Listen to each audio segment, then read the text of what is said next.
নাটোর জেলার সুযোগ্য police super জনাব মোহাম্মদ শরীফুল হক স্যার এবং বড়াইগ্রাম সার্কেলের অতিরিক্ত পুলিশ সুপার জনাব শোভনচন্দ্র ঘোষ স্যারের দিক নির্দেশনা এবং তত্ত্বাবধানে লালপুর থানার রাত্রিকালীন মোবাইল অফিসার এসআই মাসুম সঙ্গীয় ফোর্সের সহায়তায় রাত্রিকালীন ডিউটি করাকালীন গোপন সংবাদের ভিত্তিতে জানাতে পারেন যে লালপুর উপজেলার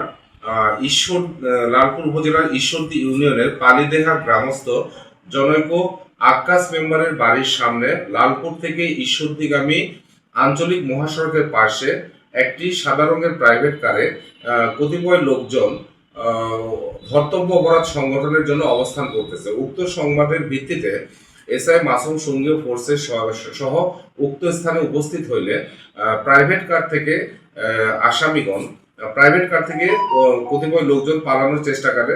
4 জনকে এসআই মাসুম সঙ্গীয় ফোর্সের সহায়তায় ধৃত করেন এবং একজন কৌশলে পালিয়ে যায়।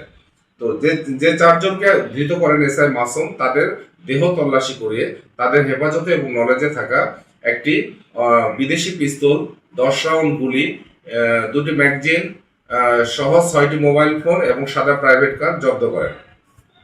জব্দকৃত আলামত সহ থানায় এসে এসআই মাসুম অস্ত্র আইনে মামলা দায়ের করলে মামলা রুজু হয়। এই অস্ত্র মামলায় মাহমুদ হাসান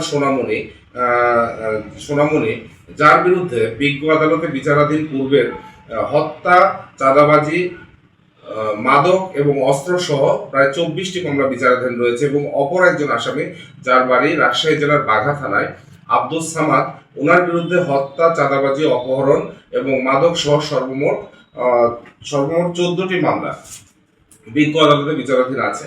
আসামিদেরকে আমরা প্রাথমিক জিজ্ঞাসাবাদ করেছি এবং আইনি প্রক্রিয়া শেষে তাদেরকে বিজ্ঞ আদালতে সোপর্দ করা হবে এবং তাদের রিমান্ডে এনে জিজ্ঞাসাবাদ করে পলাতক অপর আসামিকে গ্রেপ্তারের জন্য চেষ্টা করা হবে এবং আরও তথ্য সংগ্রহ করা হবে। ধন্যবাদ।